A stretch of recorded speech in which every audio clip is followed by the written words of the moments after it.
Bonjour et bienvenue dans cette nouvelle vidéo. Dans cet épisode, préparez-vous à tomber en amour avec la capitale du Pérou, Lima.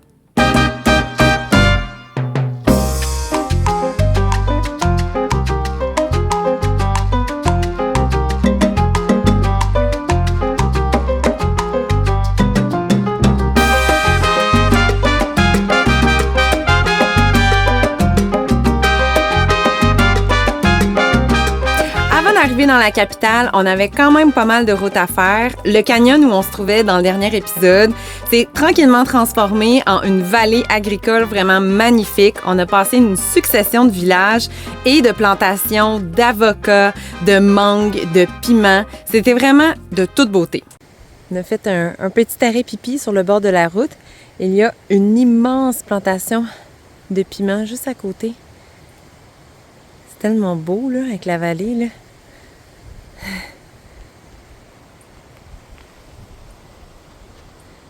Magnifique avec les montagnes. C'est magnifique cette vallée-là, c'est incroyable. C'est vraiment cool. Plein de beaux piments. Hugues est en train d'acheter des mangues parce qu'on en a vu partout le long de la route, fait que ça nous appelait. Après quelques heures de route, on commençait enfin à voir les embruns du Pacifique. Le Pacifique! Péruvien!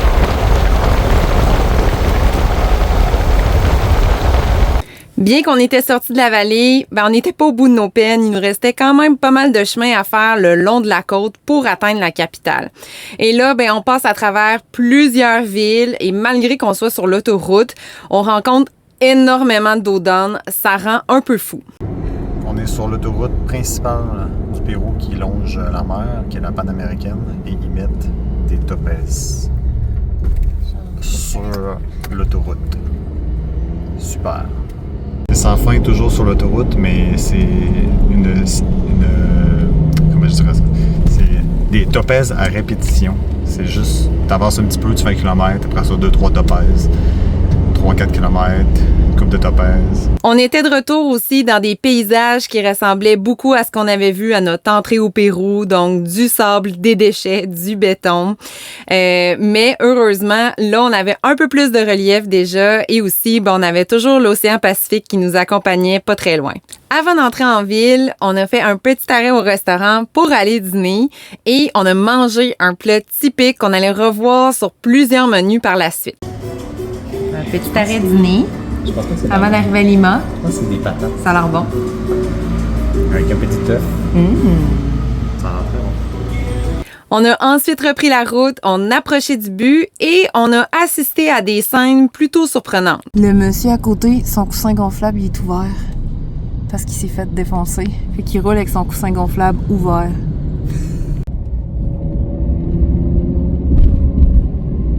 Après plusieurs heures de pénible route, on est enfin entré dans la capitale. À première vue, Lima est fidèle à l'image qu'on s'en faisait avec ses grandes tours blanches prises dans les embruns marins face à l'océan Pacifique, au-dessus d'une grosse colline où une autoroute serpente à son pied. Sur le bord de l'autoroute, la mer est là, puis ça c'est Lima. Donc là, on s'est arrêté, puis on va tout sortir de nos affaires, on va se préparer, parce qu'il y a une chose qu'on a appris avant d'entrer dans les villes, c'est ne pas arriver dans une ville, puis là faire « Ah, il faut sortir nos affaires, tous nos cossins qu'on a avec nous, notre linge, brosse à dents et compagnie. » Donc là, on va tout préparer, on va mettre ça dans nos 2 sacs, on va aller se trouver un stationnement payant, donc public mais payant. Puis rendu là, on va juste avoir à prendre nos sacs, sortir du char, prendre nos sacs, puis aller à notre hébergement qu'on s'est réservé. Ça va vraiment être plus simple. Après quelques recherches, on avait identifié le quartier de Miraflores, qui est un quartier quand même assez central à Lima, pour réserver notre Airbnb. Comme à notre habitude quand on est dans les grandes villes, on aime bien avoir l'esprit en paix avec notre véhicule, donc on a décidé de le laisser dans un stationnement payant, pas très loin de notre Airbnb. Notre Airbnb pour les 3 prochains jours. On a une laveuse, elle fonctionne. Mon laptop.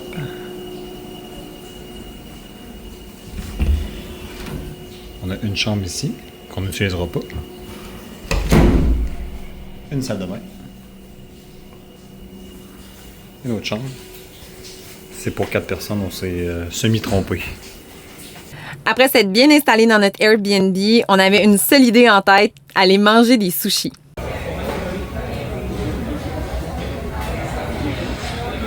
C'est drôle parce que cette sauce-là, c'est un mélange de moutarde de Dijon, de miso, puis de wasabi. On dirait, c'est presque ça.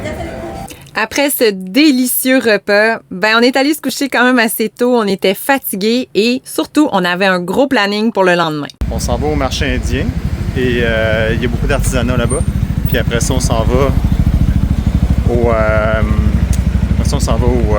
dans un restaurant qu'on a vu sur Netflix. Il s'appelle Altoque Pèse. Altoque Pèse, c'est ça. Dans le fond, le poisson dingo. On fait beaucoup de marchés d'artisanat en Amérique latine. C'est la première fois que j'en vois un qui a l'air autant d'un centre d'achat. Là-bas, mais finalement, il y en avait un autre ici. Il y en a un autre au bord de la rue. Il y en a un autre là-bas. Donc, finalement, il y en a partout. Il y en a partout. Marché d'artisanat, il y en a partout. Peruvian Market, ça a l'air gros aussi, là. Le marché indigène était en fait une succession de petits centres d'achat dédiés justement à l'artisanat, et des boutiques de souvenirs. Donc, on en a profité pour faire quelques petits achats. Notre nouvel ami, on ramène ça à Québec. Il est magnifique. On en a trouvé un encore plus gros pour que Hugues puisse le ramener à la maison. Hein? Il est magnifique. On s'attendait vraiment à passer de Lima, en tout cas pas pour moi. C'est plutôt beau. Quand même propre, beau. Dans un certain sens, hier, quand on était au restaurant japonais, on se disait, japonais péruvien, on se disait, on pourrait être à Toronto, ou à San Francisco, ou à New York.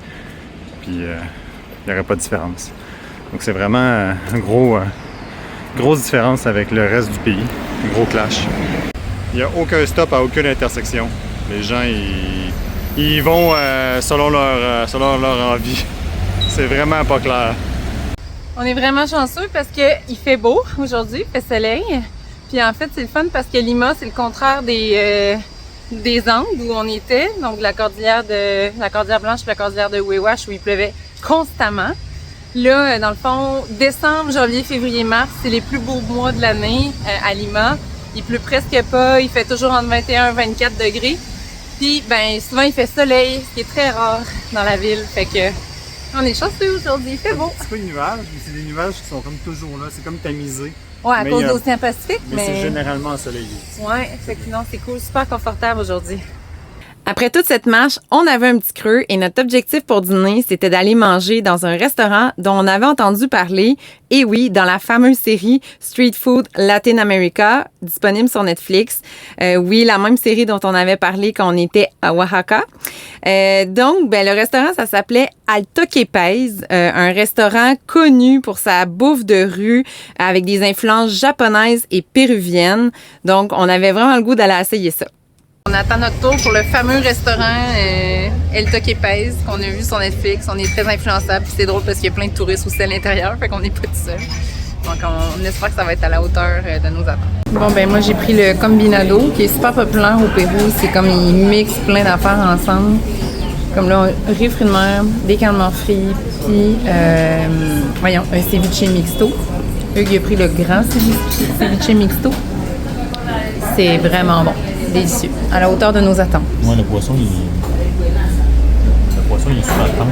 Il goûte vraiment beaucoup la lime. C'est super bon. En plus d'avoir très bien mangé et à bas coût, on a passé un excellent moment à Altoque Pèse. C'est un restaurant hyper sympathique où on est assis autour des cuisiniers qui s'activent. C'est vraiment propice aux échanges. C'est tellement petit que on n'a pas le choix de parler avec nos voisins. On a vraiment passé un excellent moment. Prochaine attraction, si on peut appeler ça ici, qu'on voulait aller voir, c'est le parc Kennedy qui est au centre-ville. Un parc connu pour ses chats. On est au parc Kennedy, qui est notamment connu parce que il y a beaucoup de chats dans le parc. Les chats ont été introduits pour chasser les rats. Puis là, il n'y a plus de rats, mais les chats sont restés. Puis là, on part à la conquête des chats. Il y en a un là-bas. Ah oui! Un gato negro!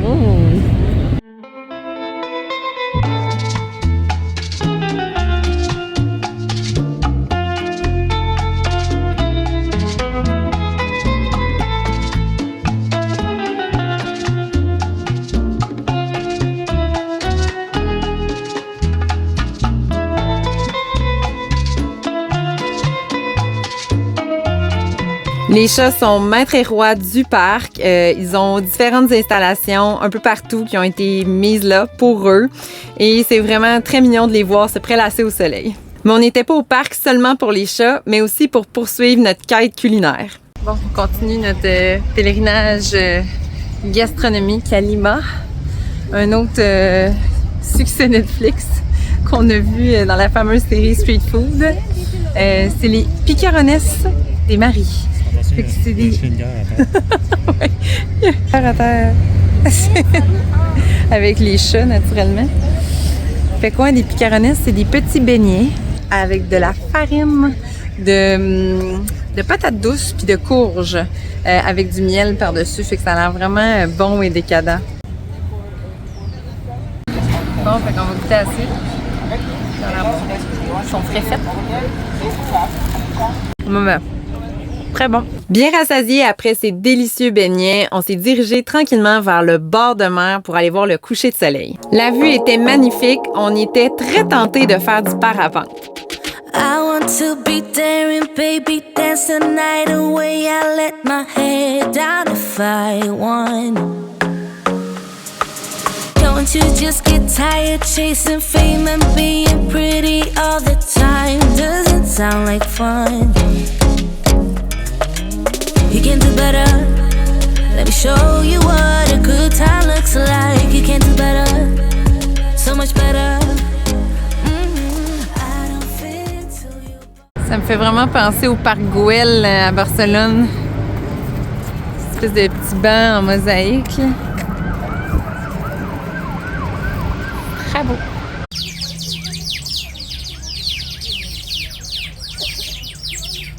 Avec ses immenses tours de condos luxueux, ses palmiers, ses courts de tennis, le quartier de Miraflores nous transporte comme si on était à Los Angeles ou Miami. C'est quand même assez surprenant. Avant d'aller faire une activité qu'on aime beaucoup faire quand on est dans les grandes villes, c'est-à-dire aller au cinéma, on voulait aller prendre notre premier Pisco Sour. Le Pisco Sour, c'est vraiment le cocktail signature du Pérou. On en retrouve un peu partout. C'est fait à base de pisco, c'est-à-dire une boisson faite à base de raisins distillés, qui est mélangée avec du blanc d'œuf et de la lime. Bon, ben enfin, notre premier Pisco Sour. On en rêve depuis qu'on est arrivé au Pérou. C'est très bon, très acidulé. Avec un peu d'amertume. Ouais.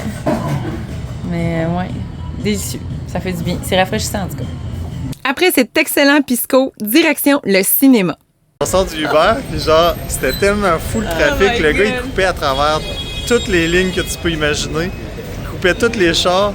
À la fin, il nous dit « Ah ouais, c'est vrai, ça va... » Il nous a dit ça avec ses mains, puis il était comme... c'est un peu intense. Ici, là, tout le monde se coupe, mais ça va, là.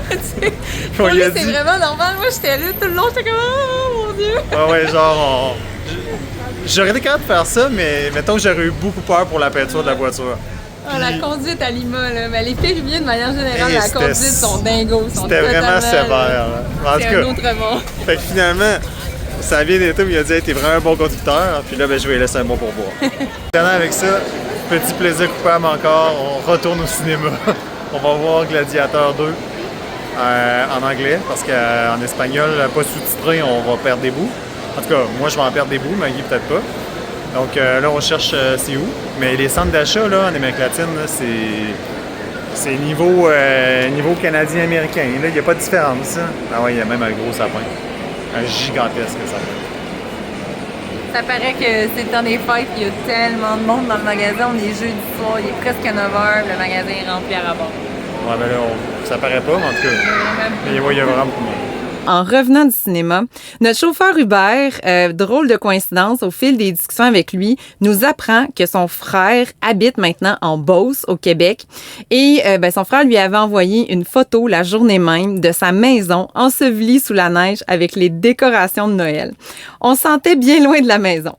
Le lendemain matin, on avait une autre grosse journée d'exploration qui nous attendait à Lima, mais avant, on avait une étape très importante à compléter. Heure de vérité. Aujourd'hui, c'est un grand jour pour Jesus, notre alpaca d'Équateur. Maintenant, il va avoir le droit à avoir son chapeau. Parce que c'est un alpaca avec un chapeau. Un petit peu. Il y avait de lait, il verra plus la route. Oh, pauvre bonhomme. Ok, attends un petit peu, je vais finir par remettre son chapeau correctement. Je pense qu'il va falloir qu'il coudre sa tête si on veut qu'il reste là. C'est à cause de son attache de cou. Il est trop beau! On vient de rentrer dans un quartier riche, un peu en arrière de notre Airbnb. Et on s'en va dans un club hôtel qui donne sur un club. Enfin, il y a un golf en plein milieu de la ville. Ça fait aucun sens, mais il y en a un. Puis dedans, il y a un vieux bar qui s'appelle le bar Ingles. Donc le bar anglais. Qui date de 1927 ou en tout cas du début des années 20 du 20e siècle.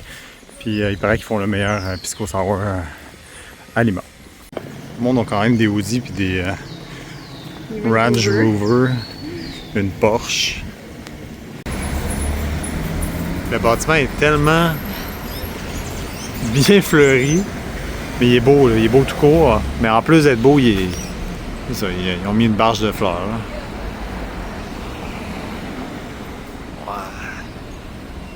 Comme vous pouvez le voir, le quartier qu'on traverse est très paisible, magnifique, avec beaucoup de verdure, mais aussi très opulent, très riche. Et ça fait très bizarre de voir ça après tout ce qu'on avait vu ailleurs au Pérou.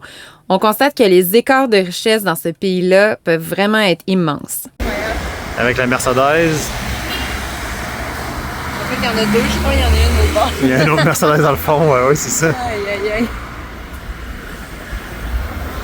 Ce qui est triste, c'est qu'il y a du monde qui vit dans des villages pas loin.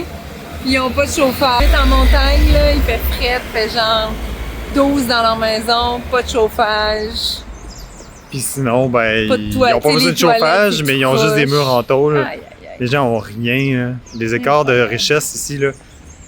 En tout cas, à date, ce qu'on voit dans la ville, là, mais les écarts de richesse qu'on a vus à l'extérieur et dans la ville C'est extrême. et en montagne, c'est autant. En fait, c'est la même chose qu'en Afrique du Sud, où tu as des quartiers avec du monde vraiment très riche, avec des grosses voitures, des grosses maisons. Puis tu as du monde qui sont dans la rue, là, mais même pas dans la rue, en fait, qui sont dans la boîte dans le fond de la campagne. Là. Les écarts de richesse sont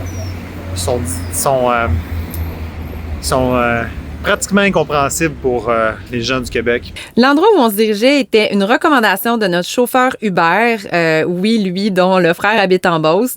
On lui avait demandé, selon vous, où est le meilleur pisco sour à Lima? Et il nous a dirigé vers le bar Ingles. On savait que c'était un bar situé dans un hôtel, mais on pensait pas que c'était le genre d'hôtel country club où les gens qui en sortaient étaient tous en veston, cravate, jolie robe. Vous voyez peut-être sur les images comment on était habillés. J'étais plus ou moins à l'aise, mais bon, on se disait qu'on était là, donc on a foncé.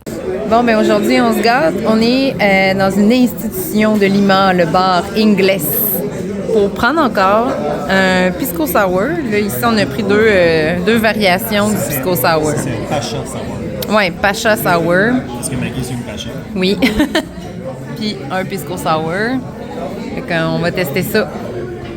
On peut vous garantir qu'après plusieurs autres pisco sour qu'on a testés un peu plus tard dans le voyage, ce sont les meilleurs que nous avons eus. Vraiment, j'en rêve encore. En fait, je suis dans les toilettes du bar Ingles après notre pisco, qui était costaud. Mais ça doit faire 8 mois, je sais pas combien de temps que j'ai pas vu des toilettes aussi propres, aussi belles. J'ai envie de rester ici. C'est beau. Pas drôle, même l'urinoir, il est rutilant. Après le bar Ingles, on a décidé de continuer notre exploration de la ville dans un autre quartier, direction la vieille ville de Lima. C'est supposé d'être un pogo coréen. J'ai aucune idée, je connaissais pas ça. C'est Maggie qui me dit que c'était un pogo coréen. Donc j'ai demandé que la sauce soit la meilleure, puis ça ressemble à ça. C'est zéro péruvien, mais bon, c'est pas grave. Le quartier historique est quand même assez loin dans la ville de Lima, du bord de mer. Donc, on a dû marcher 2 heures, prendre un Uber pour finalement arriver dans la vieille ville. La place centrale est très belle, très festive, décorée aussi pour le temps des fêtes qui approchait à grands pas.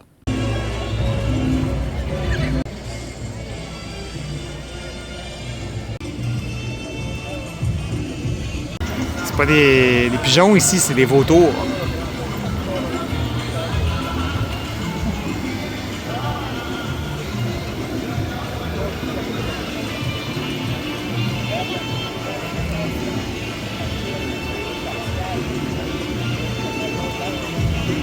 Après avoir évalué l'offre culinaire du quartier historique, naturellement, on n'a pas trouvé grand-chose. Tout était quand même assez touristique et beaucoup plus cher aussi.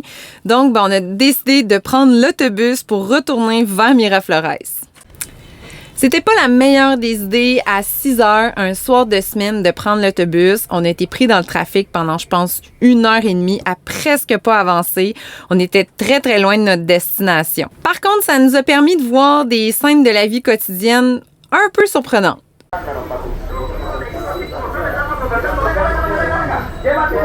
Il y a des belles figues.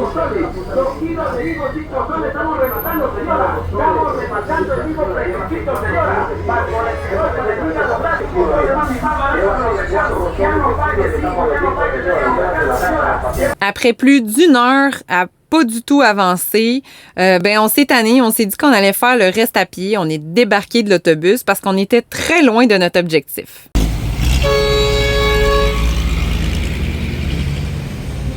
Mais on a été chanceux. Après quelques minutes de marche, on a réussi à se trouver un taxi pour nous amener au restaurant. Bon, scène 1, prise 2. On renouvelle avec les sushis ce soir. Gracias. Est-ce que ça paraît que les sushis, ça nous manquait? Le lendemain, il était déjà temps de quitter notre Airbnb. Et oui, on avait réservé l'appartement pour seulement 3 nuits. Par contre, on trouvait qu'on n'avait pas eu le temps de voir tant de choses que ça à Lima. Donc, on a décidé de rester pour une journée supplémentaire et d'aller se stationner en ville. On s'est donc trouvé une rue tranquille en bord de mer dans un quartier quand même assez riche où on n'était pas aussi les seuls voyageurs qui étaient stationnés. D'autres voyageurs, mais eux, ils montent dans l'autre sens et ils viennent d'Argentine. Il y avait un quartier en particulier qu'on voulait explorer durant cette journée-là et c'est le quartier de Barranco, reconnu pour sa vibe un peu plus artiste et bohème.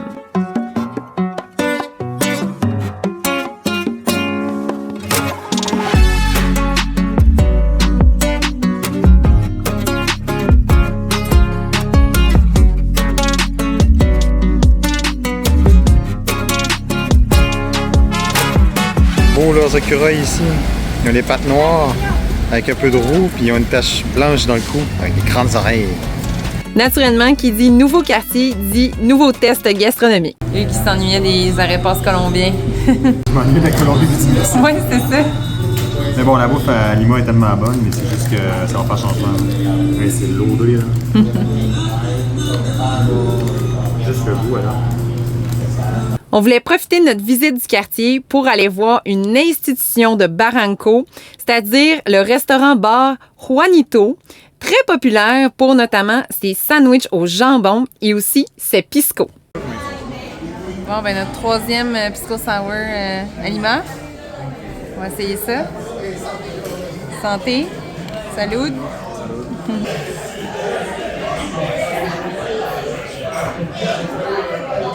C'est drôle à quel point ils sont tous différents jusqu'à maintenant, les 3 qu'on a goûtés. Ouais. Celui-là, il est vraiment plus sur la lime. Ouais. Tout sur la lime, mais celui qui a une petite touche de plus. Moins d'amertume. Puis peut-être un peu plus sucré aussi. Ouais, je suis d'accord, un petit peu plus sucré. Les fameux sandwichs au jambon.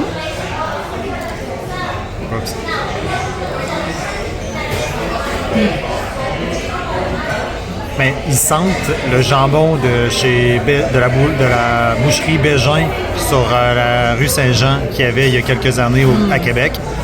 Le jambon, il sentait un peu fumé, mais il sentait quelque chose de propre à lui. Puis là, ça sent la même chose, mais ça n'a pas la même couleur. C'est très bon. Ça goûte le bon jambon de qualité. Bon, on a passé un bel après-midi dans ce bar, une institution de Barranco. C'était bien agréable, hein? 6 pisco. 3 chaque, là. On est de bonne humeur. C'est bon. Ça fait vraiment bizarre. On est dans un festival colombien, mais au Pérou. Un mix de cultures. On se sent comme revenir en arrière, mais c'est cool, ils vendent des arepas. Vraiment. Oui, ça a l'air bon. Elle est à vendre. Elle est à vendre, Hugues. On l'achète-tu? Biscayne 307. Je pense que ça peut être confort. On peut dormir en arrière de ça, là. Chevrolet Biscayne 307, genre 1965. C'est une beauté. Beauté, je sais pas, là, mais en tout cas, c'est sûr que tu dois pouvoir dormir là-dedans. Ça, c'est vrai. Ah ouais. Ça doit vraiment t'inquiéter l'essence.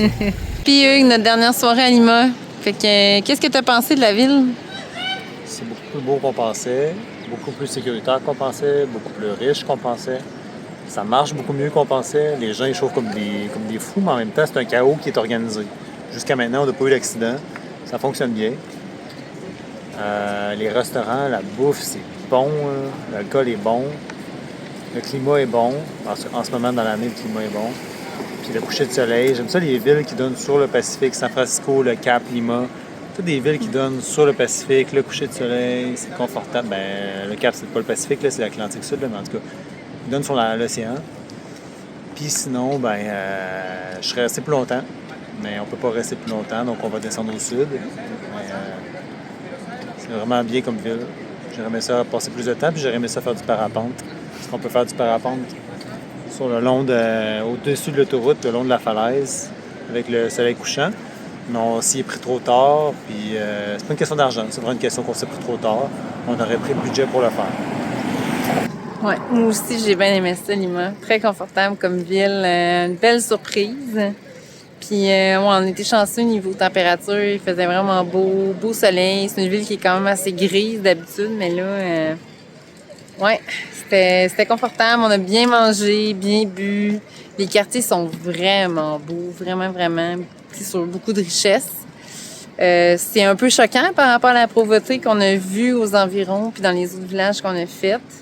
Mais bon, en même temps, c'est ça. C'est très agréable. On a le droit à un beau coucher de soleil pour notre dernière nuit, soirée à Lima.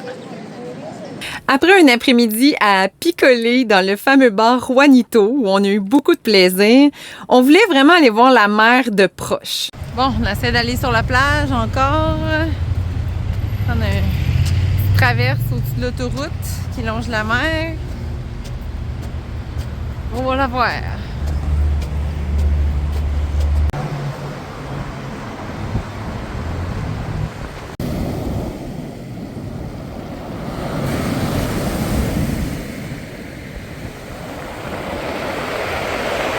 C'est tellement une plage de gros galets, mais genre immense. Là. Mais on comprend, là, la plage a l'air de s'effriter un maximum ici. Là, c'est quand même assez intense. Mais bon, c'est très beau, le son est vraiment incroyable.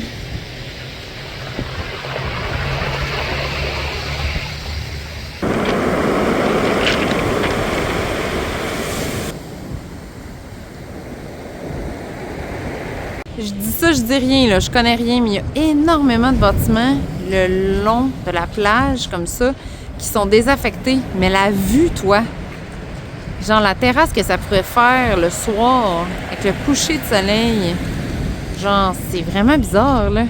Plein de bâtiments comme ça, là, là-bas, on voit qu'il y a déjà eu quelque chose, mais c'est mort, là, c'est fermé. La place est incroyable, là. Il y en a plein, là. Il y en a plein, le long de la plage. Étrange, parce qu'on a cherché quand même un bout, à essayer de trouver un resto ou un bar qui est sur le bord de la mer, où on peut aller prendre un verre pour le coucher du soleil, il n'y a rien. Il y a la banca qui est là, mais tout est ouvert, et c'est comme si c'était mort. Ouais, c'est ça. Je sais pas si s'est passé quelque chose, peut-être la COVID, là, qui a eu raison de ces restos-là qui marchaient avec le tourisme. Hey, c'est gros, là. C'est un gros bâtiment qui pourrait être exploité, puis qui est, mon Dieu, hein, des sous à faire ici, là. C'est immense, là. Bahia, bord des morts, un autre restaurant fermé. Ça a déjà fonctionné, ça, là. C'est pas si vieux que ça, là. Ça aussi, c'est fermé. Ça aussi... Il y a encore les chaises, là. Tout est fermé. Oui, j'ai l'impression que c'est un petit air de pandémie ici, là, qui a affecté le coin. C'est triste, quand même. On est ensuite remonté en ville. On est retourné dans le quartier de Barranco pour aller souper. On est dans une autre institution de Barranco qui est reconnue pour ses ceviches. On va essayer ça ce soir. On aime bien ça ici dans les bars et restaurants. Souvent, ils servent ça ici. Honnêtement, on sait pas tant c'est quoi, on dirait des genres de... Ouais, oui, c'est du maïs, mais il est comme cuit étrange. On a de la misère à expliquer c'est quoi. Mais c'est vraiment bon à grignoter. C'est comme des peanuts. Salut! Bon, ben c'est parti pour un petit ceviche mixto. Bon appétit! On peut vous dire qu'on a très bien mangé et à mon avis, le meilleur ceviche qu'on aura eu du voyage. Et croyez-moi, on en a essayé beaucoup par la suite. La crèche, mais façon péruvienne, c'est sûr qu'il y a des alpagas. C'est un essentiel, là, c'est pas des ânes. Après le repas, on a tourné un peu en rond dans le quartier et on a décidé de retourner vers une valeur sûre.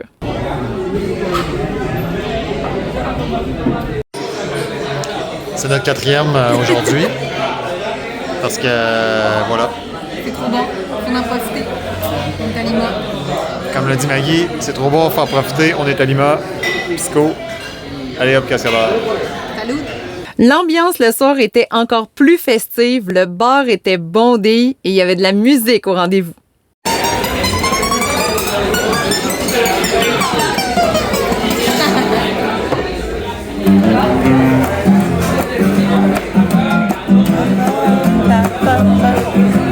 Bailaba en mi casa me dicen el inocente porque tengo muchacha de 15 y 20 y arriba iré por ti seré.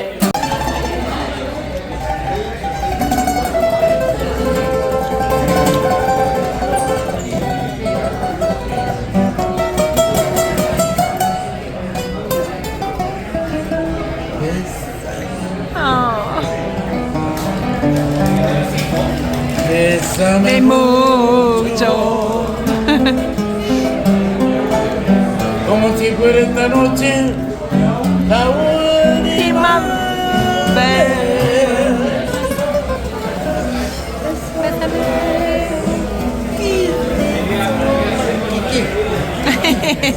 Sí. Tengo miedo perderte en barranco. Après avoir bien abusé des pisco sour, on est retourné au campeur où on allait passer la nuit. Faut savoir qu'on n'ose jamais dormir dans le campeur quand on est dans une rue ou un quartier. On sait qu'il y a plusieurs voyageurs qui le font, notamment des gens en van, mais nous, on pense que une van, c'est beaucoup plus subtil que nous, quand on ouvre le campeur, c'est un peu évident qu'on est en mode camping. Donc, c'est le genre de choses qu'on n'a jamais osé. Mais là, on n'avait pas trop le choix. Bon, succès, première nuit dans une rue.